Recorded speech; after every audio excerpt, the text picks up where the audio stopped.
৫ বছর তো দেখলে বাবা চালিয়েছিল, দুর্ভিক্ষে মরিছে অনেকে, আমি দেখি না, আমার তো ৩৩ বছর, এ মুরব্বীরা দেখেছি। স্বামী চালিয়েছিল অনেকের চাচা চালিয়েছে ৯ বছর, ভাবি চালিয়েছে, এমনকি বউ চালিয়েছে, এটা তো দেখলাম। এখন শুধুমাত্র কোরআন দিয়ে চললে, নবীর আদর্শ দিয়ে চললে দেশটা কেমন দেখা যায় এটা দেখতে বাকি আছে। এটা আপনারা দেখতে চান না সামনে? আমার জীবনের সবচাইতে বড় শখ, আকাঙ্ক্ষা, তামান্না এইটা, চর্ম চোখে যেন আল্লাহ আমাকে দেখায় যে ৫৬,০০০ বর্গ মাইল তার কালাম দিয়ে চলছে।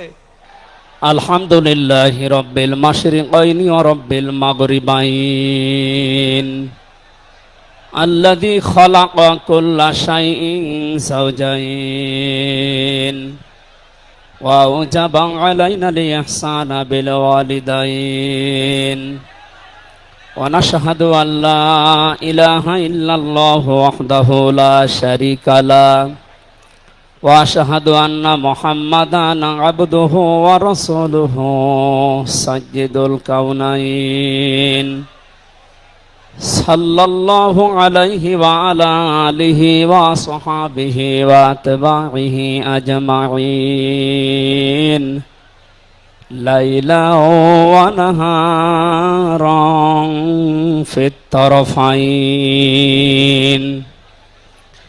فقد قال الله تعالى في كلامه المجيد وبرهانه التوحيد জবান খুলে পড়েন আউযু বিল্লাহি মিনাশ শাইতানির রাজিম বিসমিল্লাহির রহমানির রহিম লাকাদ কানা লাকুম ফি রাসূলিল্লাহি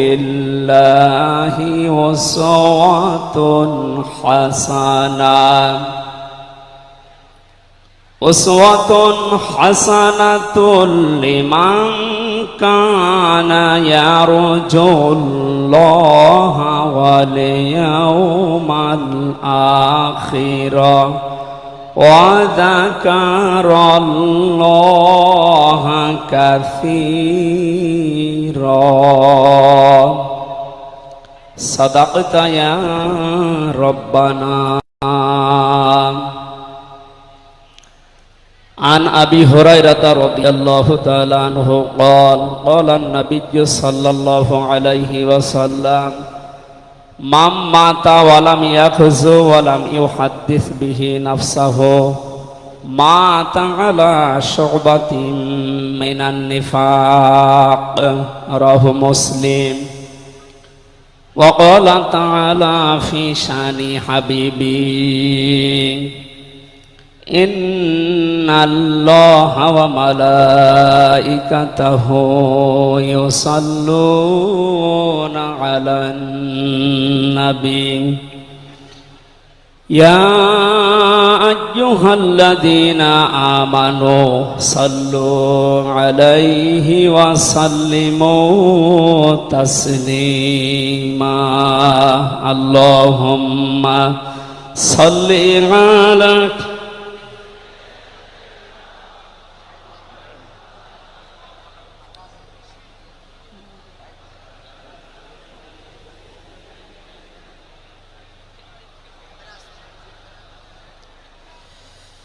আলহামদুলিল্লাহ। জাতীয় সিরাত উদযাপন কমিটি ঐতিহাসিক সরওয়ার্দী উদ্যান ঢাকা বিশ্ব মানবতার মহান বন্ধু মুহাম্মদুর রাসূলুল্লাহ সাল্লাল্লাহু আলাইহি ওয়াসাল্লামের জীবন চরিত্র সম্পর্কে আলোচনার এই পবিত্র অনুষ্ঠানের সম্মানিত সভাপতি বিশিষ্ট আলেমে দ্বীন জনাব মাওলানা আবু তাহের জিহাদি দামাত বারকাতুহুল আলিয়া, মাহফিলের প্রধান অতিথি আন্দরকিল্লা শাহী জামে মসজিদের সম্মানিত খতিব আওলাদে রসুল আল্লামা আনোয়ার হোসাইন তাহের আল জাবের আল মাদানী মাদ্দাজিল্লুহুল আলিয়া, সম্মানিত অতিথিবৃন্দ, মঞ্চে বসা জাতীয় নেতৃবৃন্দ,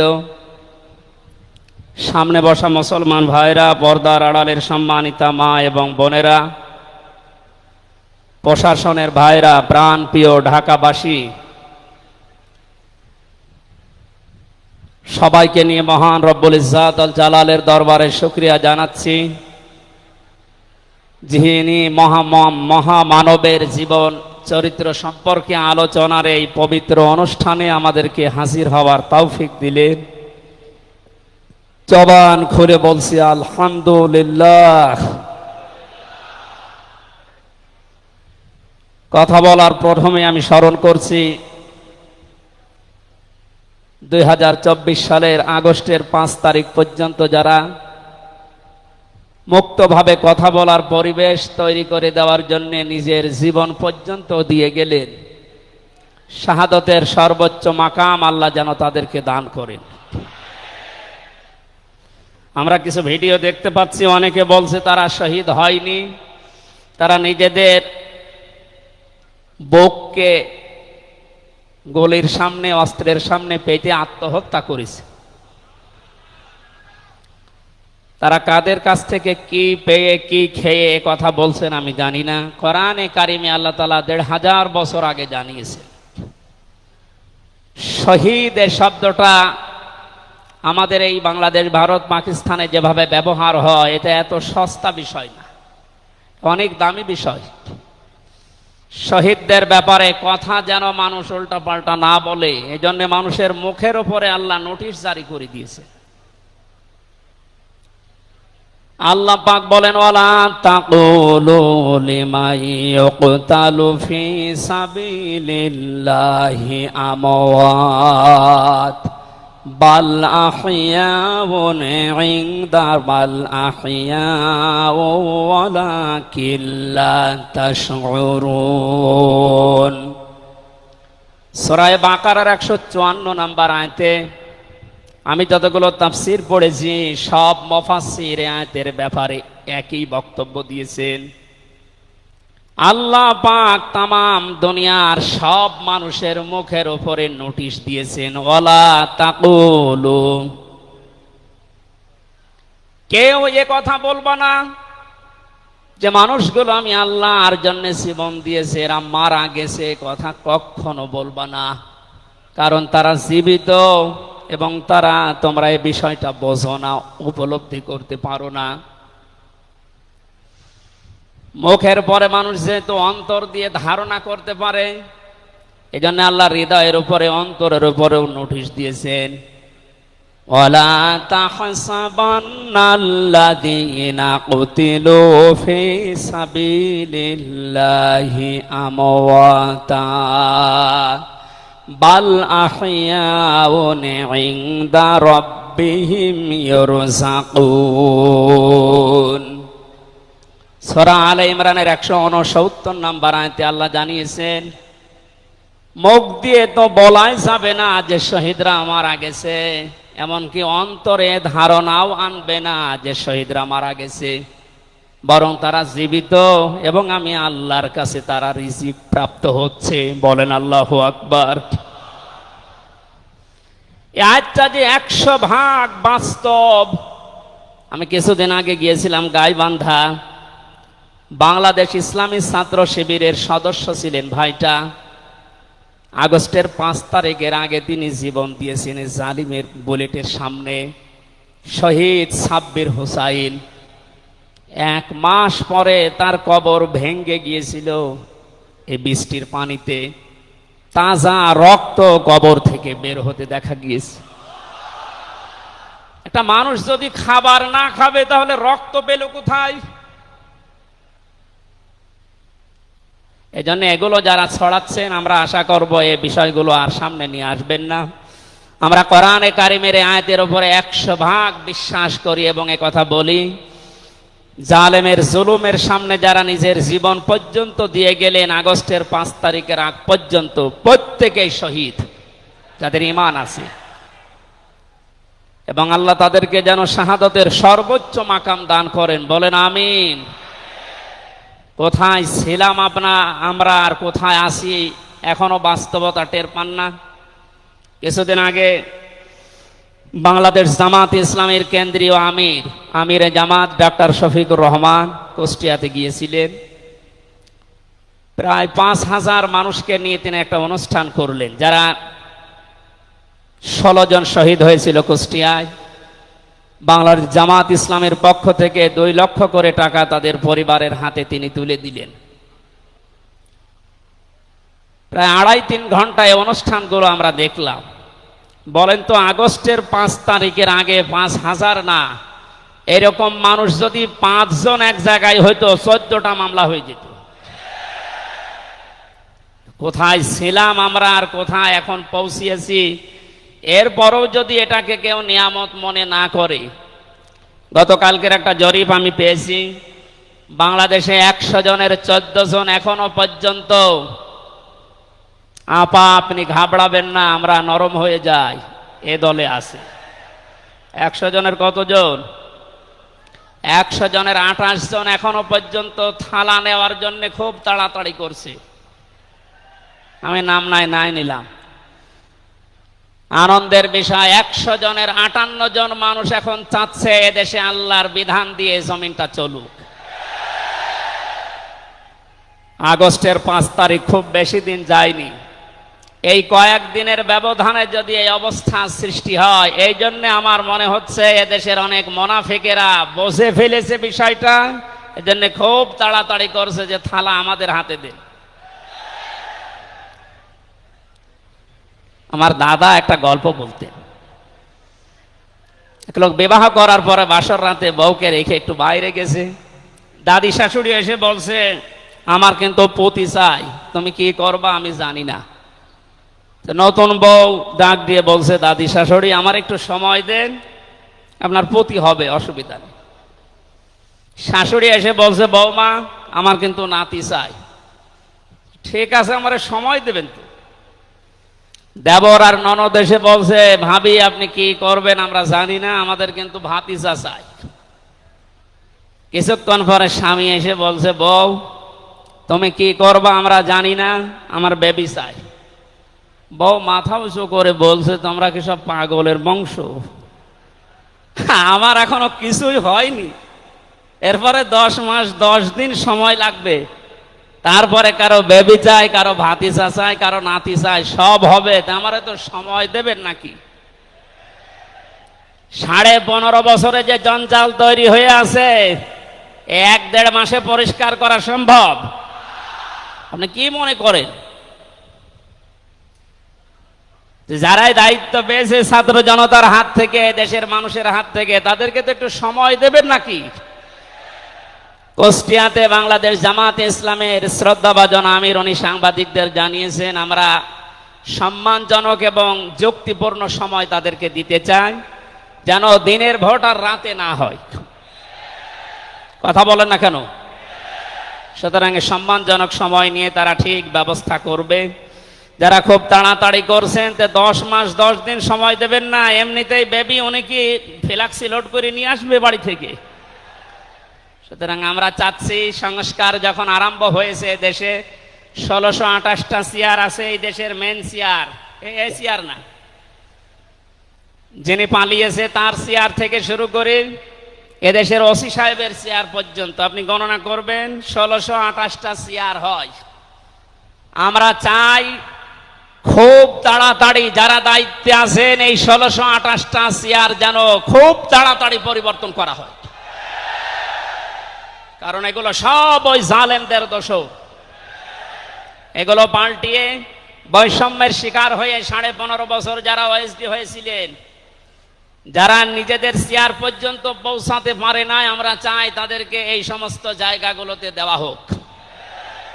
জালেমদেরকে আল্লাহ হেদায়েত দেয় না, তার বাস্তব প্রমাণ কালকের একটা কল রেকর্ড।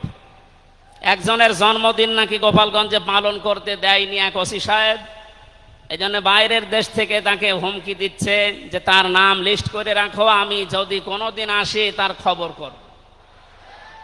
আমি কথাটা শোনার পরে মিলালাম, আল্লাহু লা ইয়াহদিল কওমাজ জালিমিন। আল্লাহ যে ইহদি দিয়েছেন মোজারে, বর্তমান ভবিষ্যৎ, প্রেজেন্ট ফিউচার, আল্লাহ তাআলা জানিয়েছেন যে আমি জালেমদেরকে হেদায়েত দিচ্ছি না, দেবও না। কালকের কল রেকর্ড শোনার পরে আমার মনে হচ্ছে ওনার কপালে হেদায়েত নেই এবং আল্লাহ দেবেও না। নয়তো এত কিছু হওয়ার পরেও এই লোকটা হুমকি দিতে পারে, আপনার বিশ্বাস হয়? হেদায়েত চাই না, কারণ আমরা হেদায়েত চাইলেও আল্লাহ দেবেন না। জালেমদের হেদায়েত দেবেন না, আল্লাহ নিজে জানিয়েছেন। কারণ জালেমদের বিরুদ্ধে মামলা দায়ের করবে আল্লাহ নিজে। এটা আমি বানালাম। সূরা শূরা 25 নম্বর পারা 6 নম্বর পৃষ্ঠার 13 নম্বর লাইনের 42 নম্বর আয়াতে আছে, ইন্নামাস সাবিলু আলাল্লাযীনা ইয়াযলিমুনান নাস ইলা আখিরি আয়া। আল্লাহ পাক বলেন, অবশ্যই আমি আল্লাহ নিজে মামলা দায়ের করব, কেস করব, অভিযোগ দাখিল করব তাদের বিরুদ্ধে যারা মানুষ হয়ে মানুষের বিরুদ্ধে জুলুম করে। আল্লাহ ইয়াজলিমুন আল মুসলিমুনা দেননি, যে মুসলমানদের উপরে যারা জুলুম করে। ইয়াজলিমুন আন নাস দিয়েছেন, যারা মানুষের উপরে জুলুম করে, অত্যাচার করে। এরা আমির হামজার মামলার আসামি না, এরা সরাসরি আল্লাহর মামলার আসামি। 1628 জন যারাই ছিলেন, আর আপনারা কিন্তু বাংলাদেশের কারো মামলার আসামি না, সবাই এখন আল্লাহর মামলার আসামি। মামলার বাদী যত বড় হয়, মামলা তত কঠিন হয় এবং জামিন পাওয়াও তত কঠিন হয়। আপনারা জানেন আমি 3টি বছর জেলে ছিলাম। আমার যে মামলা ছিল, আমার মনে হয় যদি সাজাও লাগিয়ে দিত সর্বোচ্চ 3 মাস। কিন্তু মামলার বাদী যেহেতু একেবারে আল্লাহর ওলি, এই জন্যে বহুবার মামলা সিএমএম কোর্ট, জজ কোর্ট, হাইকোর্টে ওঠার পরও বলে না, হবে না। এই কয়েকদিন আগে মামলা আমার সব খারিজ হয়ে গেছে। আমি মনে করলাম মাননীয় আদালতকে প্রশ্ন করি যে আমার এই মামলা তো আপনার কাছে 3 বছর ছিল, এতদিন তো কিছুই করেননি, হঠাৎ এখন বলছেন কোনো দোষ নেই, সব বেকসুর খালাস করে দিলাম। মামলাটা হাতে নিয়ে উনি বলছে এর ভেতরে তো কোনো মাল ম্যাটারেস নেই, কি দিয়ে বিচার করব, সব বাদ দিয়ে দিলাম। তো এতদিন এই কথা বললে তো আমার 3 বছর জেলে থাকা লাগে না। উনি এইটাই বলতো যে হুজুর আমার হাত বাঁধা ছিল। কি বাধা ছিল? এখন যেহেতু হাত খোলা, ন্যায় বিচার করতে পারছেন, আমরা চাই এদেশে যত চেয়ার আছে সব হাত যেন আবু সাইদের মতো এভাবে খোলা থাকে। এভাবে হাত খোলা চান না? কিয়ামতের আগে কোন জালেম এদেশের চেয়ারে আর আসতে পারবে না ইনশাআল্লাহ। সতর্ক থাকা লাগবে আমাদের। এই জন্য যারা তাড়াহুড়া করছেন আপনারা একটু শান্ত হন। আগে 10 মাস 10 দিন সময় দেন, বাসর হোক। কথা বলেন না কেন? আমি আর নিচে নামলাম না। আল্লাহ আপনাদেরকে সম্মতি দান করুন, আমিন। দরুদ আর সালাম পড়ছি আমাদের নবী মুহাম্মদুর রাসূলুল্লাহ সাল্লাল্লাহু আলাইহি ওয়াসাল্লামের প্রতি। আজকে সেই বিকাল 3টা থেকে শুরু করে রাত 9টা পর্যন্ত এদেশের পতিত যশা আলেমদের মুখে, ইসলামিক চিন্তাবিদদের মুখে এবং জাতীয় নেতৃবৃন্দের মুখে আপনারা নবীর সিরাত সম্পর্কে বিভিন্ন কথা শুনতেছেন। আমি লাইভ দেখছিলাম। আমার আজকের আলোচনার বিষয় রাসূল সাল্লাল্লাহু আলাইহি ওয়াসাল্লাম কেন একমাত্র আদর্শ। এই পয়েন্টের উপরে কোরআন শরীফ থেকে, হাদিস থেকে আমি 18টা পয়েন্ট বের করেছি। খুব সংক্ষেপে এর উপরে আপনাদের সামনে কথা উপস্থাপন করার চেষ্টা চালাবো ইনশাআল্লাহ। ওমা তাওফীকি ইল্লা বিল্লাহ। জবান খুলে কোরআনের এই সোনালী আয়াতটা একটু পড়েন।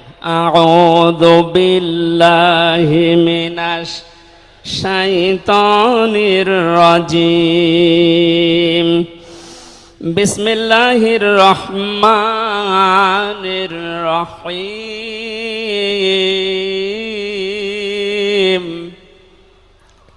লাকাদ কানা লাকুম ফি রাসূলিল্লাহি উসওয়াতুন হাসানাহ।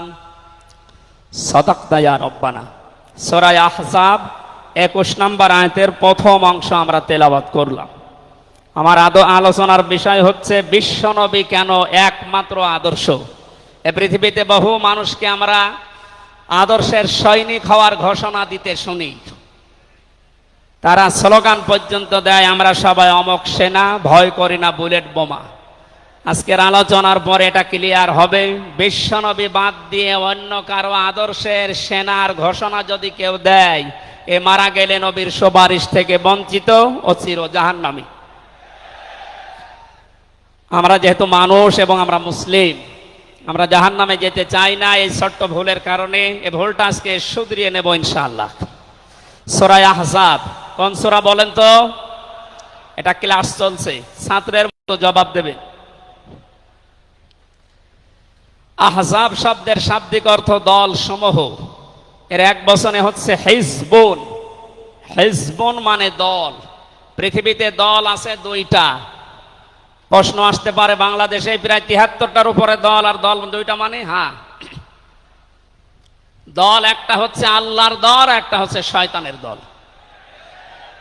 আমরা সামনে বিস্তারিত এই দুইটা দলের উপরে কথা বলবো ইনশাআল্লাহ। দল করা লাগবে এই ঘোষণা আমির হামজার না আল্লাহর? এই শব্দটা শুনলে অনেকে মানধাত আমলের দিকে নিয়ে যায়। আপনি আলেম মানুষ, হুজুর মানুষ, ইমাম সাহেব মানুষ, আপনি দল দাঁড়িয়ে এগুলো করবেন কেন? কোরআনে কারিমের যদি কেউ একটা আয়াত অবিশ্বাস করে, আর ইমান থাকার কথা। আল্লাহ পাক বলেন, ওয়ালতাকুম মিনকুম উম্মাতুন, তোমাদের ভেতরে অবশ্যই একটা দল থাকতেই হবে। তাহলে দল এই শব্দটা কোরআনে আছে না নেই? দল এই বাংলায় নেই, কিন্তু উম্মাতুন এই শব্দ তো আছে। আমি সেই দিন গাইবান্ধায় ওই দিন আলোচনা করার পরে একজন মুসলিম হয়েছিল, জিজ্ঞাসা করলাম। পরবর্তীতে ওই দিন আলোচনার বিষয় ছিল ভোট। উনি শিক্ষিত মানুষ, আমারে জিজ্ঞাসা করছে, আপনি ভোট এ শব্দ নিয়ে আসলেন, কোরআনে হাদিসে এই শব্দ আছে? এটা তো আরবি। হ্যাঁ আছে। আমানাত শব্দটা কোরআনে আছে। তাফসিরে মারিফুল কোরআন আল্লামা শফি রহমতুল্লাহ আলাইহি আমানতের প্রায় 19টা অর্থ দিয়েছেন। তার ভেতরে অন্যতম অর্থ হচ্ছে ভোট দেওয়া, রায় দেওয়া, সমর্থন দেওয়া। সুতরাং কেউ যদি ভোট এটাকে দুনিয়ার কোনো বিষয় মনে করে এড়িয়ে যায়, সে কিন্তু মরণের পরে ধরা খাবে। কথা বলেন, আমরা আখেরাতে আদালতে ধরা খেতে চাই, আমরা বাঁচতে চাই। সুতরাং দল মাস্ট বি, করাই লাগবে। যে দলের কর্মসূচি দুইটা, তারা ভালো কাজে আদেশ করবে, অন্যায় কাজে বাধা দেবে। আল্লাহর ভাষা এরাই হচ্ছে সফল কাম দল।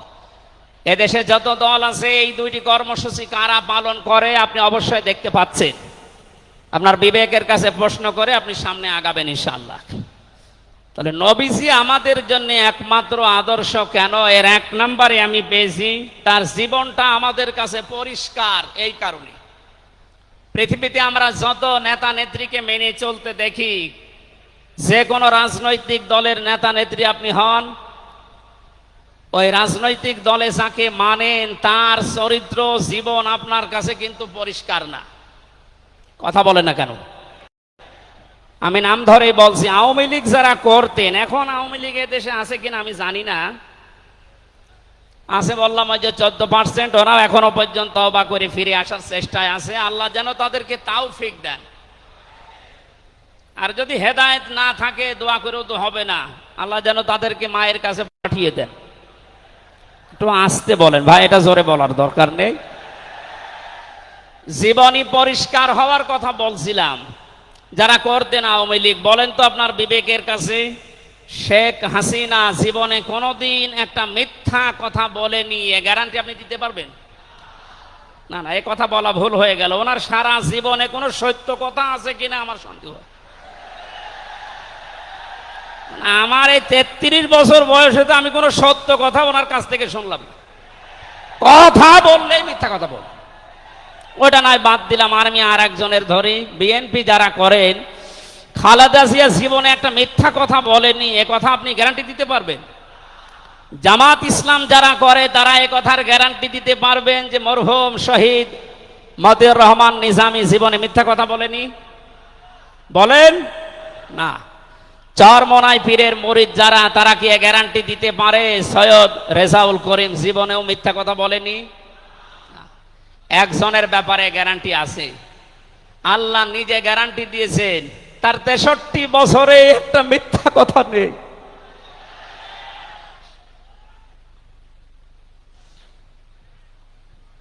এই জন্য বিশ্বনবী আমাদের একমাত্র আদর্শ হওয়ার কারণ এই যে জীবনে 63 বছরে একটাও মিথ্যা কথা বলেননি। জোরে বলেন আল্লাহু আকবার। এটা যে কত বড় বিষয় আপনি চিন্তা করলে আপনি চিন্তার রেখা শেষ করতে পারবেন না।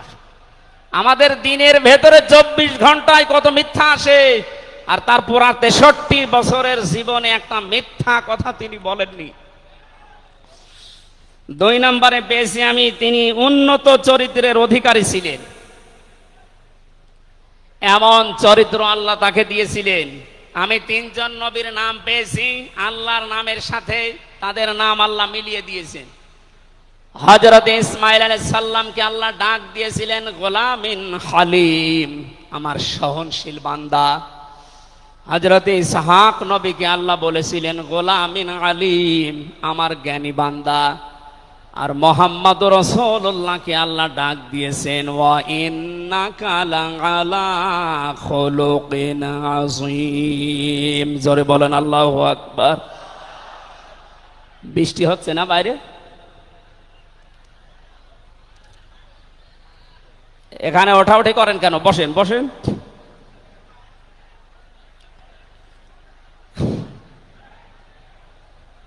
এই কোরআনের আলোচনার ভেতরে কথা বললে কিন্তু গুনাহ হবে ভাই, কথা বলা যাবে না। কষ্ট হলে ওইভাবে থাকেন, কথা বলবেন না। 3 নম্বরে পেয়েছি আমি সূরা ইউনূসের 58 নম্বর আয়াতে আল্লাহ তাআলা জানিয়েছেন বিশ্ব নবী তোমাদের জন্য একমাত্র আদর্শ হওয়ার কারণ তিনি শ্রেষ্ঠ সম্পদ। কুল বিফাদলিল্লাহি ওয়া বিরহমাতিহি ফাবিযালিকা ফালিয়াফরাহু হুয়া খায়রুম মিম্মা ইয়াজমাউন। নবী আপনি বলুন, তামাম দুনিয়ার মানুষেরা যা গেইন করে, যা অ্যাচিভ করে, যা অর্জন করে, যা কিছু পেয়ে আনন্দে আছে, আমি আল্লাহর কাছে এই পৃথিবীর শ্রেষ্ঠ সম্পদ হচ্ছে আপনি। জোরে বলেন আল্লাহু আকবার। সুতরাং আপনার আদর্শ পেয়েছে যারা, সে মানুষগুলো যেন আনন্দে থাকে, তারা যেন খুশি হয়। এজন্য আগস্টের 5 তারিখের আগ পর্যন্ত এদেশের 100 জনের মাত্র 15 জন মানুষ বিশ্ব নবীকে একমাত্র আদর্শ মানতেন। তারা খুশি ছিলেন, রাজি ছিলেন। মাত্র 1 মাস কয়েক দিনের ব্যবধানে এই যে 100 জনের এখন 58 জন মানুষ বিশ্ব নবী ছাড়া আর কাউকে বুঝতে চাচ্ছে না। সময়টা যেতে জেনে দেশের 100 জনের 100 জন মানুষ চাইবে বিশ্ব নবী ছাড়া কারো আদর্শ মানি না। সংক্ষেপ করছে আমাদের প্রধান অতিথি এসে পড়েছেন, এই জন্য 4 নম্বরে পেয়েছি এই পৃথিবীর ময়দানে বিশ্ব নবী মুহাম্মদুর রাসূলুল্লাহ হচ্ছেন আল্লাহর পক্ষ থেকে আমাদের জন্য, বিশেষ করে মুমিনদের জন্য সবচাইতে বড় অনুগ্রহ। সূরা আলে ইমরানের 164 নম্বর আয়াতে আল্লাহ ঘোষণা দিচ্ছেন লাকাদ মান্নাল্লাহু আলাল মুমিনিনা ইয লাকাদ মান্নাল্লাহু আলাল মুমিনিনা ইয বাআসা ফীহিম রাসূলা ইলা আখির আয়াত। অবশ্যই মুমিনদের জন্য এই পৃথিবীর ময়দানে বিশ্বনবী মুহাম্মদুর রাসূলুল্লাহ আল্লাহর পক্ষ থেকে একটা অনুগ্রহ।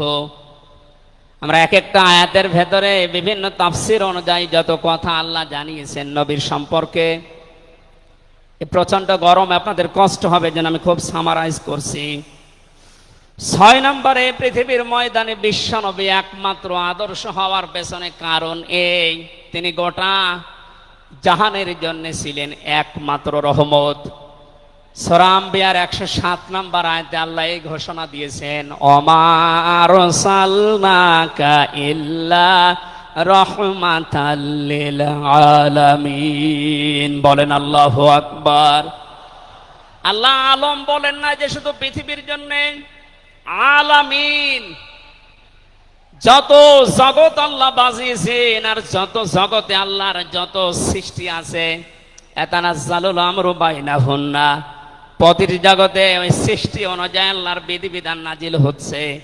যেখানেই যেই সৃষ্টি আছে প্রত্যেকটা সৃষ্টির জন্য মুহাম্মদুর রাসূলুল্লাহ হচ্ছেন আল্লাহর পক্ষ থেকে রহমত। বলেন সুবহানাল্লাহ। সেই রহমতকে হযরতে হালিমাতুস সাদিয়া চিনেছিলেন। কোলে নেওয়া থেকে শুরু করে বাড়ি পর্যন্ত যেখানে নিয়ে গেছেন, সিরাত ইবনে হিশাম বলছে সব জায়গায় হালিমাতুস সাদিয়া বিশ্ব নবীর মাধ্যমে আল্লাহর রহমত পেয়েছিলেন। সিরাত বিশ্বকোষের ভেতরে পেয়েছি আল্লাহর নবীকে হযরতে হালিমাতুস সাদিয়া যেদিন কোলে তুলে নিলেন, হযরতে হালিমা বলেন আমার স্তনে দুধ ছিল না, মুহাম্মদুর রাসূলুল্লাহকে কোলে নেওয়ার সঙ্গে সঙ্গে আমাদের স্তন, আমার স্তন দুইটাই দুধে পরিপূর্ণ হয়ে গেছে। আমি ডান স্তন তাকে দিলাম, তিনি পান করলেন। বাম স্তন তাকে দিয়েছি, সঙ্গে সঙ্গে তিনি মুখ বের করে নিলেন। হযরতে হালিমা বলেন আমি একবার, দুইবার, তিনবার মুহাম্মদুর রাসূলুল্লাহর মুখে আমার স্তন দিয়েছিলাম। তিনবারই মুহাম্মদ সাল্লাল্লাহু আলাইহি সাল্লাম স্তন থেকে মুখ বের করে নিয়েছেন। চোখের ইশারা দিয়ে যেন আমাকে বসাতে চাই, মা হালিমা জোর করেন কেন? ডান স্তন এটা আমার অধিকার ছিল, আমি পান করেছি। বাম স্তন এটা আমার অধিকার না। আমি জানি আপনার একটা সন্তান আছে, তার নাম আব্দুল্লাহ, এটা আমার দুধ ভাই আব্দুল্লাহর অধিকার। ও মা হালিমা, পৃথিবীতে আমি ভাইয়ের হক নষ্ট করার জন্য আসি না, এসেছি ভাইয়ের হক ফিরিয়ে দেওয়ার জন্য। ঢাকাবাসী যেই নবী মায়ের কোলে বসে ভাইয়ের হক নষ্ট করেন নাই এই রবিউল আউয়াল মাসে, সেই নবীর উম্মত আমরা এখন যারা দাবি করছি, অধিকাংশ গুলোই দেখতে পাই যত বড় হচ্ছি তত ভাইয়ের হক মারার জম হচ্ছি। এটা তো রবিউল আউয়ালের শিক্ষা ছিল না। হযরতে হালিমা বলেন তাকে যে গাধার উপরে তুললাম, দুর্বল ছিল, সঙ্গে সঙ্গে সবল হয়ে গেছে। বাড়িতে পৌঁছাতে দেরি, কুয়ায় পানি ছিল না, কুয়া ভর্তি হয়ে গেছে। খেজুর গাছে খেজুর ছিল না, বিশ্বনবী মুহাম্মদুর রাসূলুল্লাহ যেহেতু রহমত, আমার খেজুর গাছে খেজুর পরিপূর্ণ হয়ে গেছে। সুতরাং ওনাকে যেখানেই নেওয়া হয় সেখানে যদি রহমত আসে, আমাদের এই মাথা থেকে পা পর্যন্ত, রান্নাঘর থেকে আন্তর্জাতিক জীবন পর্যন্ত, আজকের এই সিরাত অনুষ্ঠানে যদি সিদ্ধান্ত নিয়ে যেতে পারি সব জায়গায় তাকে ছাড়া কাউকে মানব না, অবশ্যই আল্লাহ পাকে 56,000 বর্গ মাইল রহমত বরকত দিয়ে ভরে দেবেন। কথা বলেন ঠিক কিনা?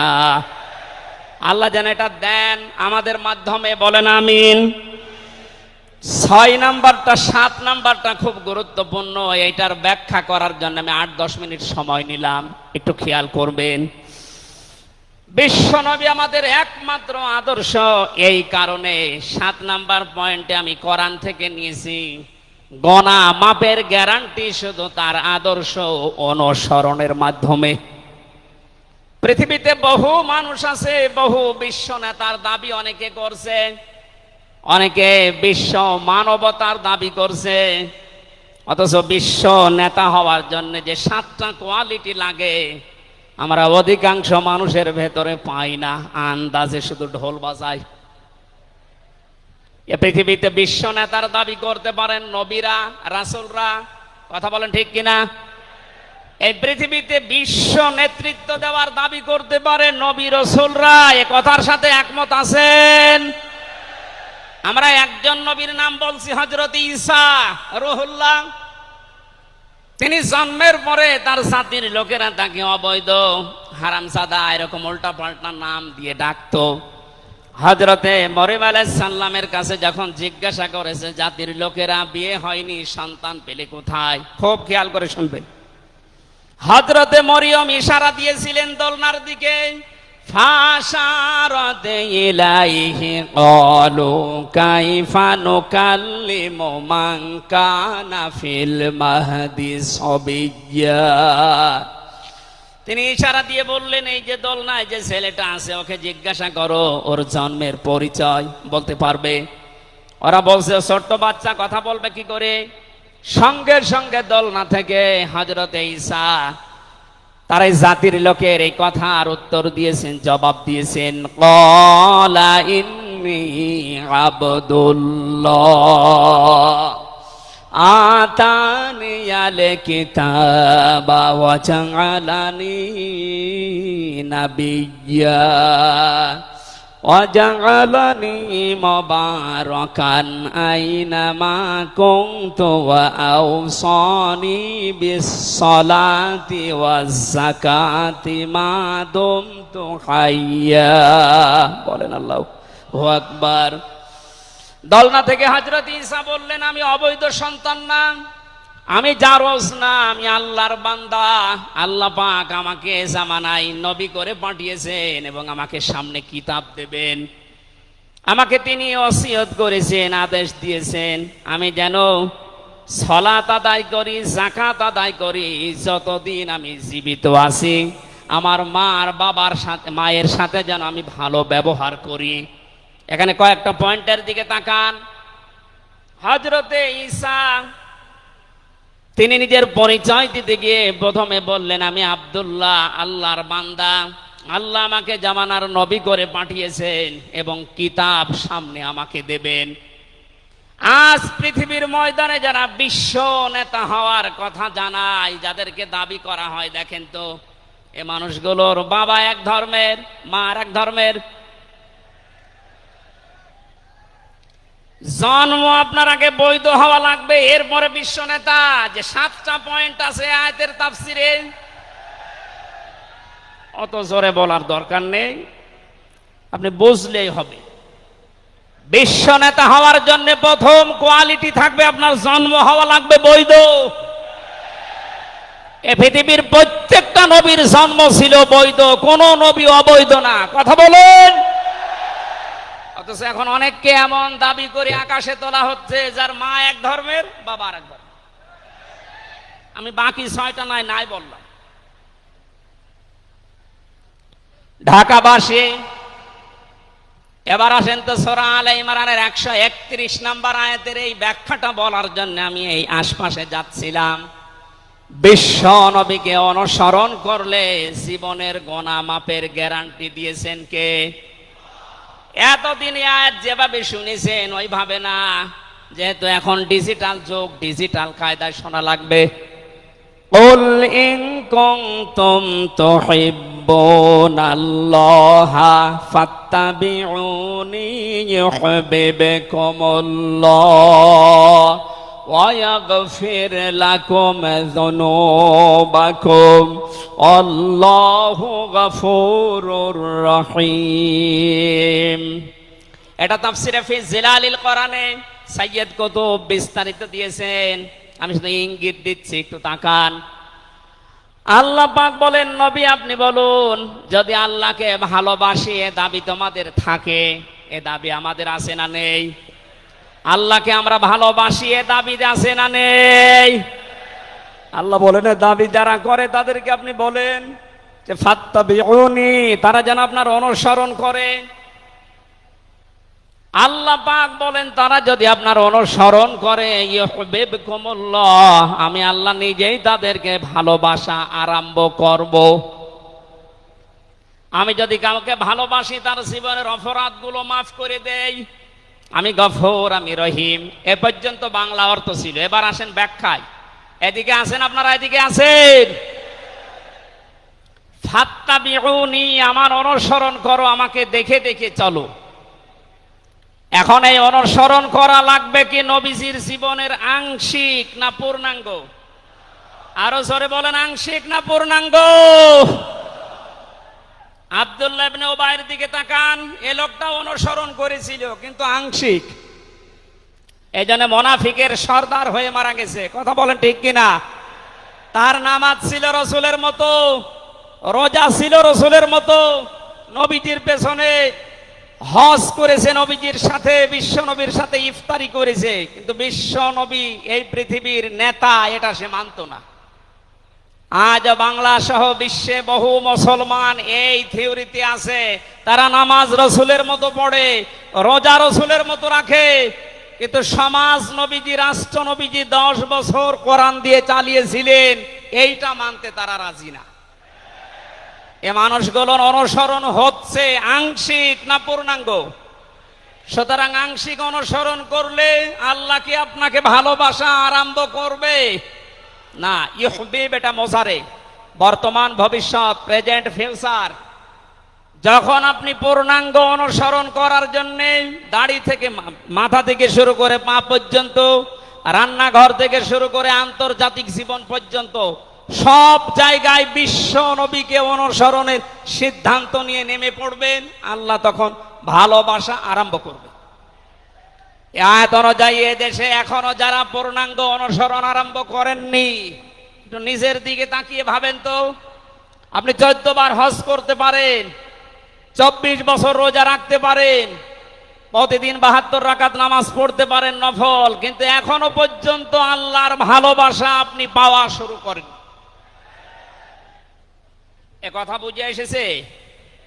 সুতরাং আমাদের অনুসরণ হবে কি আংশিক না পূর্ণাঙ্গ? আরো জোরে বলেন। নবীজির মতো নামাজ পড়া যেমন, বিশ্ব নবীর মতো রাষ্ট্র চালাতেও হবে ওই রকম। নবীজি জানিয়েছেন, মান মাতা ওয়ালাম ইয়াখযু ওয়ালাম ইউহাদ্দিস বিহি নাফসাহু মাতা আলা শুবাতিন মিনান নিফাক।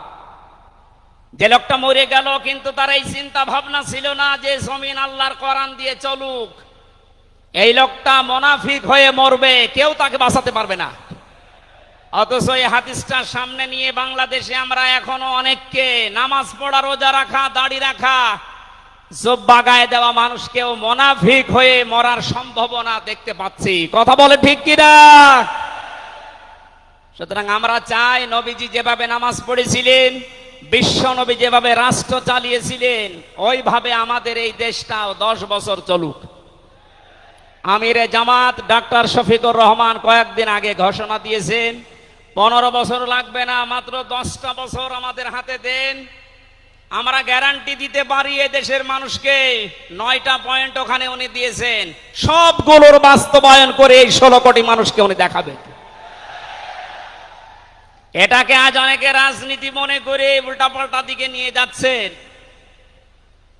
আমার বিশ্ববিদ্যালয়ে থাকাকালীন এক দুষ্টু বন্ধু ছিল, 10 বছর নবী কোরআন দিয়ে রাষ্ট্র চালিয়ে বলতে পেরেছিলেন, খায়রুল কুরুনি করনি, আমার যুগ শ্রেষ্ঠ যুগ। আমাদের দেশটা 53 বছর স্বাধীন হয়েছে, 1 বছরও কোরআন দিয়ে চলেছে। এই জন্য তো কোনো জিনিস নিরাপদ না। আমার ছোট দাদা উনি বলছিলেন যে হজে যাওয়ার পরে দেখি একটা ঘড়ি পড়ে আছে, মোবাইল ঘড়ি। চিন্তা করলাম নেব না, মনের ভেতরে ভয়, যদি ধরা পড়ে যায় তাহলে তো মানুষ, এ দেশে তো ধরা পড়লে আবার হাত কেটে দেবে, দেশে যাওয়ার পরে মানুষ বলবে হাজী সাহেব চোর। এই ভয়তে নিলাম না। কি করি, অতক্ষণ দাঁড়িয়ে থেকে কেউ নেয়ও না, কারো পায়ের নিচে পড়ে আবার নষ্ট হয়ে যাবে। তুলে নিলাম এদিক ওদিকে তাকিয়ে। হারানো জিনিস যেখানে জমা দেয় ওই জায়গায় জমা দিলাম। ওনারে জিজ্ঞাসা করলাম, ভাই মোবাইলের দাম কেমন হবে? উনি আমারে বলছে, ইয়া হাজিউল হজ্জাত আইনা বিলাদুকা, হে হাজি দেশ কোথায়? দাদা বলে, জি তুমেন বাংলাদেশ। বাংলাদেশ থেকে এসেছি। আপনার বাংলাদেশের টাকার মান অনুযায়ী এই ঘড়ি মোবাইলের এটা দাম হবে 72,000 টাকা। কত? 72,000 টাকার মোবাইল পড়ে আছে, ঘড়ি কেউ নিচ্ছে না। এদেশে থাকবে? বলেন। সাধারণ মানুষের কাছে থাকা দূরের কথা, দরবেশের কাছে থাকবে 36,000 কোটি টাকা। আমার মনে হয় আমার 33 বছরের জীবনে গণনা করেও শেষ করতে পারবো না। পদ্মা সেতু আর একটা বানিয়ে এখনো 4,000 কোটি টাকা রাষ্ট্রে থেকে যেত। কথা বলেন। দরবেশ যদি এই করে, যেগুলো ধরবেশ ওগুলোর চরিত্র কি বলেন? এই জন্য এই বন্ধুটা আমারে বলছিল, আমি রামজা, আমি কুষ্টিয়া থেকে যাচ্ছিলাম ঢাকাতে, একটা নর্মাল কোচে চড়ে হঠাৎ আমার পেটে গন্ডগোল। সিরাজগঞ্জ রোড পার হওয়ার পর ড্রাইভারকে বললাম যে ভাই একটু দাঁড়ান, আমি নেমে যাব, আমার পেটে গন্ডগোল। ড্রাইভার বলছে গাড়ি থামবে না, একেবারে জায়গা মতো থামবে। আপনার যদি বেশি অসুবিধা হয় তো পেছনের সিট খালি আসে, বসে বসে আল্লাহ আল্লাহ করেন। ও বলছে আমার পেটে গন্ডগোল, একে আল্লাহ আল্লাহ থামে? পেছনে যে দেখি কয়েকটা সিট খালি পড়ে আছে, ওই যে পলিথিন দেয় বমি করার জন্য, একটা নিলাম, 2 সিটের মাঝে বসে ওই কাজ করলাম। চিন্তা করলাম এটা যদি রেখে চলে যায় তাহলে আমার তো বদনাম হয়ে যাবে। পকেট থেকে একটা সাদা রুমাল ছিল, ওইটা বের করলাম, টাইট করে বাঁধলাম, পেছনের চালানা খুলে ফেলে দেব। আল্লাহর ইশারা পেছনে আসছিল মোটরসাইকেলওয়ালা, পড়বে কি পড়বে একেবারে মোটরসাইকেলের সামনে। ও বলছে জানলা দিয়ে তাকিয়ে আছি, দেখলাম মোটরসাইকেলওয়ালা এদিকে ওদিকে তাকিয়ে ও মনে করছে নতুন রুমালে থপ করে পড়লো কি। এ রুমাল যখন নতুন, ভেতরের জিনিসও মনে হয় নতুনই হবে। ও বলে তুলে নিল, ও বাড়ি যেয়ে টের পাবে যে কোন নতুন জিনিস। এই জন্য বলছে হামজা, আমাদের দেশে পায়খানা পর্যন্ত নিরাপদে নেই, এর বাস্তব প্রমাণ আমারটা। অথচ আমির জামাত গ্যারান্টি দিয়েছেন চুরি থাকবে না, শুধু পায়খানা না, 36,000 কোটি না, 36 পয়সাও চুরি হবে না। 10 বছরের জন্য ছেড়ে দেন দেশটা। আপনারা ওনার সাথে একমত কিনা? কারা কারা ওনাদের হাতে দিতে চান দেখে? লিল্লাহি তাকবীর।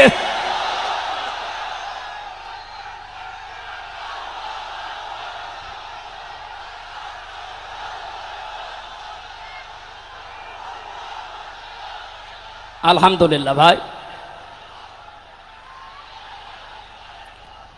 এটা রেকর্ড হচ্ছে। এটা শুধু এই সামিয়ানার নিচে নেই, 18 কোটি মানুষ শুনতেছে। যারা এই ময়দানের থেকে হাত তোলা দেখে তারাও হাত তুলেছে। আমরা চাই এই হাত যেন আল্লাহর জন্য আপনারা তোলেন, মানুষকে দেখানোর জন্য না। সুতরাং আমরা যদি বিশ্ব নবী মোহাম্মদুর রাসূলুল্লাহর অনুসরণ আংশিক করি, আল্লাহর ভালোবাসা পাওয়া এখনো আমরা আরম্ভ করিনি। এই হিসাবে দেশের অনেক পীর, অনেক ইমাম, অনেক খতিব, অনেক আলেম, অনেক জনতা এখনো আল্লাহর ভালোবাসা পাওয়া আরম্ভ করেনি। গোনা মাফ, জান্নাত তো দূরের কথা। কারণ আল্লাহর ভালোবাসা যে পাওয়া আরম্ভ করবে, তার জীবনের গোনাগুলো আল্লাহ মাফ করবে, তাকে জান্নাতে দেবে। সুতরাং রাসূলুল্লাহ আমাদের একমাত্র আদর্শ হওয়ার কারণেই তাকে অনুসরণ করলে এ গ্যারান্টি পাওয়া যায় যে জীবনের গোনা আল্লাহ মাফ করে দেন। জোরে বলেন সুবহানাল্লাহ। 9 নম্বরে পেয়েছি, বিশ্ব নবীর সাথে কেউ যদি বিয়াদবি করে তাহলে সে ধ্বংস হয়ে যাবে। আপনি তাকান, তার আপন চাচা আবু লাহাব, এরা যদি সিরাতুন নবী মাহফিল, আমাদের ঢাকাতে এগুলো হয়তো নেই, এগুলো চট্টগ্রাম আর সিলেট বিভাগে বেশি পাওয়া যায়। রবিউল আউয়াল মাস আজকে শেষ, এ মাস আসলেই অনেককে দেখি নবীর জন্ম নিয়ে, নবীর মিলাদ নিয়ে আনন্দে আত্মহারা হয়ে যায়। পরিষ্কার ভাষায় বলছি, বাংলার মানুষেরা নবীর মহাব্বত, নবীর ভালোবাসা মাস্ট বি লাগবেই। কিন্তু নবীর জন্ম নিয়ে, নবীর মিলাদ নিয়ে যদি কেউ শুধু আনন্দ করে মেতে থাকে, নবীর আদর্শর কোনো খোঁজ নেই, আপনি এই মুহূর্তে জেনে নিতে পারেন যে আপনি জাহান্নামী। তার প্রমাণ নবীদের আপন চাচা আবু লাহাব আর আবু তালেব। এই 2 জন চাচা নবীর আদর্শ পেয়ে খুশি ছিল না, তারা নবীর জন্ম পেয়ে খুশি ছিল। নবীর মিলাদে, নবীর জন্মে তারা এত খুশি হয়েছিল, আবু লাহাব নিজের কাজের মেয়েকে পর্যন্ত আজাদ করে দিয়েছিল। আবু তালিব নিজের সন্তান হযরতে আলীকেও কাছে রাখতো না। আল্লাহর নবীর জন্মে লোকটা এত বেশি খুশি হয়েছিল, যতদিন পর্যন্ত তার আন্ডারে ছিল নবীজি, ততদিন নিজের ছেলে বাদ দিয়ে বিশ্ব নবীকে কাছে রেখে ঘুমাতো। অথচ তাদের পুরা 2 জনের জীবন আমি পড়ে দেখেছি। 2 জন চাচা, বিশ্বনবী মুহাম্মদুর রাসূলুল্লাহর 2 জন চাচা শুধু নবীর জন্ম মিলাদ নিয়ে আনন্দে ছিল, আদর্শ পেয়ে তারা আনন্দ করে নাই, মেনে নেয় নাই। জন্য 2 জনেই জাহান্নামী। বলেন নাউজুবিল্লাহ। সিস্টেম অপর পৃষ্ঠায় দেখুন, আরো দুইজন চাচার নাম আমরা জানি, হযরতে হামজা, হযরতে আব্বাস রাদিয়াল্লাহু তাআলা আনহুমা। এই দুইজন চাচা শুধু নবীর জন্মে মিলাদে খুশি ছিলেন না, তারা নবীর আদর্শ পেয়ে খুশি হয়েছিলেন। এই জন্য দুইজনেই জান্নাতি, বলেন সুবহানাল্লাহ। হযরতে হামজা, হযরতে আব্বাস যে জান্নাতে গেছে কোনো সন্দেহ আছে? আল্লাহ কোরআনের আয়াত নাযিল করেছেন তাদের নামে, রাদিয়াল্লাহু আনহুম ওয়া রাদু আন। আল্লাহ পাক বলেন আমি তাদের উপরে রাজি হয়ে গেছি যেমন তারা আমার উপরে রাজি। সুতরাং হযরতে আব্বাস, হযরতে হামজা দুইজনেই নবীর আদর্শ মানার কারণে জান্নাতি। আমরা এদের মতো হতে চাই, বলেন আমিন। এখানে একটা কথা আছে, হযরতে হামজা আব্বাস রাদিয়াল্লাহু তাআলা আনহু তিনি কিন্তু অনেক আগে মুসলমান হয়েছিলেন গোপনে, কিন্তু প্রকাশ করেননি। এ মাসলাটা বলছি এই কারণে, 152 জন সমন্বয়কের ভেতরে 108 জন বাংলাদেশ ইসলামী ছাত্র শিবিরের নেতা এবং পরীক্ষিত কর্মী। তারা আজ অনেক জালেম এবং অনেক মুনাফিক পর্যন্ত, এমন অনেক আলেম নামে জালেম পর্যন্ত এই বিষদগার করছে। নাম যেহেতু দেখেছে ছাত্র শিবির, এই জন্য তাদের চুলকানি। কেন ওরা এতদিন পরিচয় প্রকাশ না করে এই কাজ করলো? ওরা মুনাফিক, ওরা শয়তান। যেখানে বিশ্বজিতের মতো হিন্দু সে রেহাই পায় না, সেখানে পরিচয় দিয়ে মার খাবে। সুতরাং সাদিক সাহেব এবং এস এম ফরাদ ভাই সহ যারা পরিচয় গোপন করে এই জালেমের বিদায়ের জন্য এই বিপ্লব আমাদেরকে এনে দিয়েছেন, তাদেরকে প্রত্যেক থানায়, জেলায়, রাজধানীতে সংবর্ধনা দেওয়া দরকার। তারা এটা এমনিতেই করে নাই, তারা হযরতে আব্বাসের জীবন থেকে করেছে। অথচ হযরত আব্বাস রাসূলের বিরুদ্ধে বদরের ময়দানে বিরুদ্ধে যুদ্ধ করার জন্য আবু জাহেলের পক্ষ নিয়ে গিয়েছিল, অথচ তিনি ওই সময় মুসলমান। তার মানে নিজের পরিচয় গোপন করে বাস্তবতার নিরিখে স্থান কাল পাত্র ভেদে একটা কৌশল, এটা একটা হেকমা। ও জীবনে কোরআনই পড়ে নাই, হাদিস পড়ে নাই, ও ফতোয়া দিচ্ছে যে এ হচ্ছে মুনাফিক। এই জন্য ওনারা যা করেছে, আমি এখানে 9টা পয়েন্ট এনেছিলাম। সাদিক সাহেব ভাই সহ, এস এম ফরাদ ভাই সহ 108 জন যা করেছে, সব নবীদের থেকে, নবীর মাদের থেকে, নবীর সাহাবীদের থেকে, নবীদের চাচার থেকে শিক্ষা নিয়ে এই হেকমতটা অবলম্বন করেছে। আল্লাহ তাদেরকে যেন সর্বোচ্চ মাকাম দান করেন, বলেন আমিন। আসতেছে মেহমান। বেয়াদবি করলে যে মানুষের জীবন ধ্বংস হয়ে যায় রাসূলের সাথে, তার প্রমাণ পেয়েছি নবীজের চাচা আবু লাহাবের জীবন থেকে। বিশ্ব নবী যখন সাফা মারওয়া এই পাহাড়ের উপরে উঠে দাওয়াত দিচ্ছিলেন, এই লোকটা ডাক দিয়ে বলেছে, তাব্বালাকা লিহাযা জামাতানা ইয়া মুহাম্মদ, হে মুহাম্মদ তুমি ধ্বংস হয়ে যাও। তাফসীরের কিতাবে সূরা লাহাবের তাফসীরে পড়েছে, আবু লাহাব মুহাম্মদুর রাসূলুল্লাহকে শুধু ধ্বংস হয়ে যা এ কথা বলে নাই। সামনে একটা পাথর ছিল, পাথরটা হাতে নিয়ে নবীজির দিকে এভাবে নিক্ষেপ করেছিল। ঢাকাবাসী খুব খেয়াল করে শোনেন, এখানে আমার 2টা পয়েন্ট আছে। আবু লাহাব 1500 বছর আগে মুহাম্মদুর রাসূলুল্লাহর দিকে যে পাথর নিক্ষেপ করেছিল, তাফসীরে ফি জিলালিল কোরআন মুফাসসির লিখেছেন সাইয়্যিদ কুতুব, যে নবীজির সামনে পাথরটা পড়েছিল, নবীজির শরীরে লাগে নাই। আল্লাহ পাক সঙ্গে সঙ্গে তার জন্য কোরআনের আয়াত নাযিল করলেন, শুধু এই হাতের জন্য না, তাব্বাত ইয়াদা আবি লাহাবি ওয়া তাব। ইয়াদানে ছিল শব্দটা, ইয়াদাদি বচন আল্লাহ দিয়েছেন, অথচ আবু লাহাব পাথর নিক্ষেপ করেছিল কয় হাত দিয়ে? আরো জোরে আরেকবার বলেন। আল্লাহ যে তার 2 হাতই ধ্বংস করে দিলেন। জবাব দিয়েছেন মুফাসসির এইভাবে, আবুল আহাব যদিও এভাবে পাথর নিক্ষেপ করেছিল, এক হাত দিয়ে কিন্তু তার এই বাম হাত একটু নড়াচড়া করে সাপোর্ট দিয়েছিল। আপনি যদি এখান থেকে একটা কোনো কিছু নিক্ষেপ করেন এভাবে, এই হাত দিয়ে শুধু কাজ হবে না, এই হাতও নড়াচড়া করে সাপোর্ট দেবে। আল্লাহ এইটাও সহ্য করেন নাই। নবীজির বিরুদ্ধে যারা অবস্থান নিয়েছে, যে যতটুকু তার সাথে যারা সাহায্যে ছিল, সহযোগিতায় ছিল, আল্লাহ তাদেরকেও ধ্বংস করে দিয়েছেন। এই 15.5 বছরে আল্লাহর নবীর আদর্শকে, তার শিক্ষাকে, শিক্ষা ব্যবস্থা থেকে ডাইরেক্ট ডান হাতের মতো, অনেকে বাম হাতের মতো পেছন দরজা দিয়ে নাড়াচাড়া করে উল্টিয়ে ফেলেছিলেন। এই কথা বলেন না কেন? হযরতে আবু বকর আর নবীজির সেই সারে গারে সুরের সেই ঘটনাটা আমাদের শিক্ষা ব্যবস্থা এখন আর নেই। এগুলো তুলে ওখানে বাবার জীবনী বসিয়েছেন। সুতরাং নবীজিকে যারা আঘাত দিয়ে শিক্ষা ব্যবস্থা থেকে 96% মুসলমানের এই দেশে নবীর আদর্শ বাদ দিয়ে অন্য কাউকে যারা বসাতে চেয়েছিলেন, যারা ডাইরেক্ট এগুলো করেছিলেন, যেগুলো মন্ত্রণালয়ের দায়িত্বে ছিল, বাম হাত দিয়ে যারা পেছন দরজা দিয়ে নাড়াচাড়া দিয়েছেন, উপদেষ্টা মণ্ডলের ভেতরে 2 জন আছে, তারা সমকামিতা প্রমোট করছেন, আমরা শুনতে পাচ্ছি। পাঠ্যপুস্তকে যে পরিবর্ধন আনার চেষ্টায় আছেন, 96% মুসলমান কিন্তু ঘুমিয়ে যায়নি, এরা এখনো জেগে আছে। আমিরে জামাত কুষ্টিয়ায় সেদিন ঘোষণা দিয়েছে, দেশের মুসলমানেরা এখন আর 5 তারিখের আগের মতো ঘুমিয়ে নেই, সব সজাগ আছি আমরা। আরো জোরে বলেন।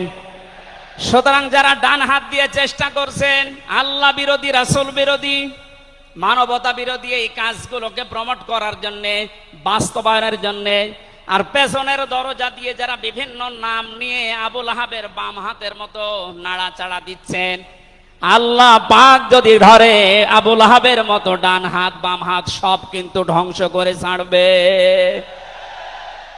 এজন্য আমরা সাবধান বাণী উচ্চারণ করছি। এগুলোই যারা আছেন, আমি নাম নিলাম না, ছাত্র জনতা যেভাবে আপনাদেরকে উপদেষ্টা বানিয়েছে, আপনি 152 জনের 108 জনের দেখতে পারছেন না। এই মানুষগুলো কি চাই?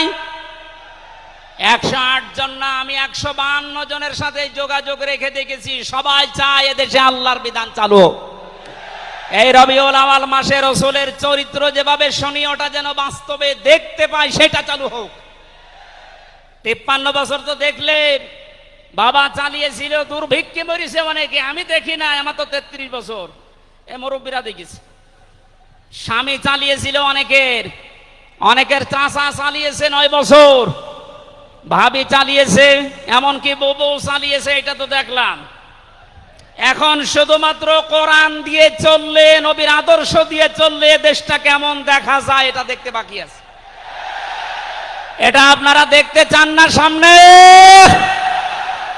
আমার জীবনের সবচাইতে বড় শখ, আকাঙ্ক্ষা, তামান্না এইটা, চর্ম চোখে যেন আল্লাহ আমাকে দেখায় যে 56,000 বর্গ মাইল তার কালাম দিয়ে চলছে। এটা দিয়ে চললে যে কেমন দেখা যায়, এটা মিনি জান্নাত হয়ে যাবে। আপনি বিশ্বাস করেন, এটা মিনি জান্নাত হয়ে যাবে। অনেকের এখনো পর্যন্ত শ্বশুর ভয় দেখাচ্ছে। আমির জামাত সেদিন বলেনি যে শ্বশুর ভয় দেখাচ্ছে মেয়েদেরকে যে তোমাদের ঘর বন্দি করে রাখবে। অনেকে যারা ডাল খায়, মামা বাবা খায়, লাল পানি খায়, এরা কি খাবে? দেশটা যদি কোরআন দিয়ে চলে, নবীর আদর্শ দিয়ে চলে, পুরা দেশটা হয়ে যাবে মসজিদের মতো। মসজিদে প্রবেশ করলে যত বড় বিড়ি খোর হোক, যত বড় ডাল খোর হোক, যত বড় বাবা খোর হোক, আর লাল পানি যেই খায়, ওই পরিবেশে গেলে কেউ কি চাইবে যে একটু লাল পানি খাই? কারণ পরিবেশটাই রহমত দিয়ে ভরপুর। কথা বলেন ঠিক কিনা? এই জন্য মসজিদে প্রবেশ করতে হলে আল্লাহর রহমত আমরা কামনা করি। আল্লাহুম্মা আফতাহলি আবওয়াবা রহমাতিক। পুরা জায়গাটাই রহমত দিয়ে ভরপুর। আল্লাহর কোরআনের বিধান সেখানে চলে, এজন্য পুরা জায়গাটা রহমত দিয়ে ভরপুর করা।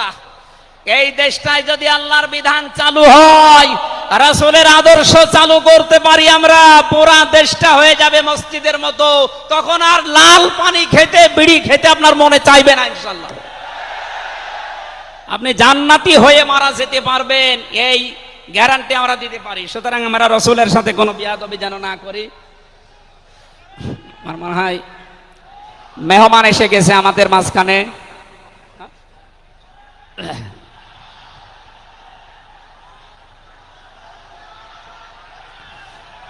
লিল্লাহে তাকবীর। আওলাদে রাসূলের আগমন, আওলাদে রাসূলের আগমন।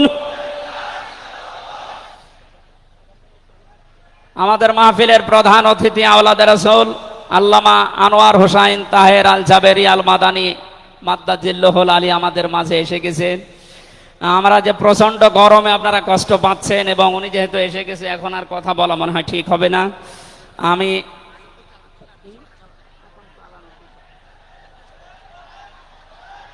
এই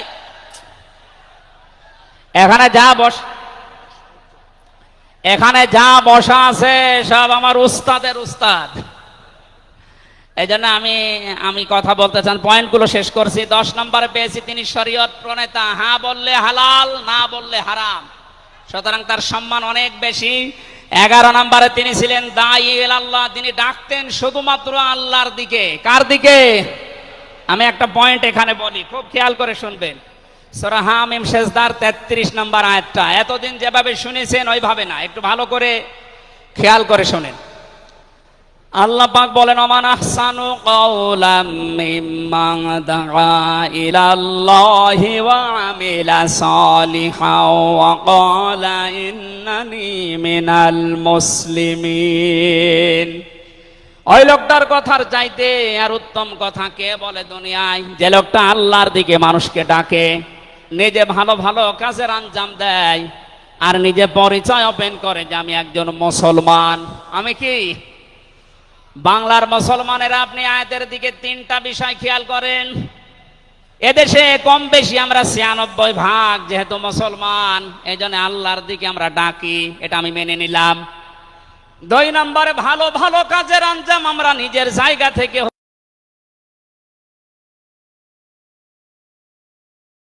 ওয়াকালা ইন্নানি মিনাল মুসলিমিন, আমি মুসলমান, এই ঘোষণা দেওয়ার মতো পরিবেশ এই দেশে এখনো আসে নাই। কথা বলুন। এখন এমন জায়গা অনেক আছে যেখানে আমি মুসলমান, এ কথা বলা এখনো সম্ভব না। সুতরাং আয়াতের 3 নাম্বার, এটা যদি বাস্তব এই চর্মচোখে দেখতে চান যে আমি মুসলমান, এই পরিচয় দিয়ে আমি এই পৃথিবীতে টিকে থাকতে চাই, তাহলে এই দেশটা কোরআনের হাতে দেওয়া লাগবে, মাস্ট বি। কথা বলেন ঠিক কিনা? সুতরাং আমাদের এখন থেকে ডাক হবে কোনো পীরের দিকে না, কোনো বাবার দিকে না, আমাদের একমাত্র ডাক হবে আল্লাহর দিকে। জোরে বলেন আমিন। 12 নম্বরে বেশি তিনি যুদ্ধবন্দীদের সাথে এমন ভালো আচরণ করতেন। ইয়ামামার একজনের নাম পড়লাম হাদিসের পাতায়, বিগ লিডার ছিলেন এই লোকটা, সামামা ইবনে ওয়াসাল রাদিয়াল্লাহু তাআলা আনহু। বদরের ময়দানে তিনি ধরা পড়লেন, সাহাবীরা তাকে বেঁধে রেখেছে মসজিদের ভেতরে খুঁটির সাথে। নবীজি এসে বললেন, সামামা কেমন লাগে তোমার, কি আচরণ আমার কাছে আশা করো? লোকটা বলে, মুহাম্মদ সাল্লাল্লাহু আলাইহি সাল্লাম, আপনি আমাকে মেরেও ফেলতে পারেন, ছেড়েও দিতে পারেন। নবীজি তাকে বললেন, সামামা এই দুনিয়ায় শেষ দুনিয়া না, আর একটা জগৎ আমাদের সামনে আসে। ইসলামের বিশাল কিছু তার সামনে তুলে ধরলেন। বাড়িতে যাওয়ার পরে নিজের হাতে রান্না করে খাবার পাঠালেন তার জন্য। দ্বিতীয় দিন আবার তাকে দাওয়াত দিলেন ইসলামের। বিশ্ব নবী নিজে উটের দুধ এক সাহাবীকে দিয়ে দহন করিয়ে গরম করে পাঠালেন। মনে হচ্ছে তিনি জামায় আদর করছেন, অথচ সে লোকটা যুদ্ধবন্দী। একটা যুদ্ধবন্দী মানুষের সাথে বিশ্ব নবীর যে আচরণ, এ পৃথিবী অবাক হয়ে গেছে। অথচ এই 15.5 বছরে যুদ্ধবন্দী না, কারাবন্দী, তাও অন্যায় ভাবে। আরে ভাই, আমার তো 3 বছর পরে যেহেতু মামলা খালাস করে দিয়েছে, আদালত কর্তৃক প্রমাণ হয়েছে যে আমি নির্দোষ, আমার কোনো দোষ নেই, তাহলে আমার মামলার আয়ু থেকে শুরু করে একেবারে ওই উপর পর্যন্ত যিনি পালিয়েছেন, এ পর্যন্ত যারা জড়িত ছিল, আমি চাই তাদের প্রত্যেকে যেন 3 বছর জেলে থাকে। এইটাই ন্যায় বিচার হবে। কথা বলে না কেন? আমার জন্য 3 বছর, ব্যারিস্টার আরমানের জন্য 8 বছর, 11 বছর। কত বছর? আপনি যে চট করে ঢুকে পড়বেন, আগে 11 বছর থাকেন, এরপরে।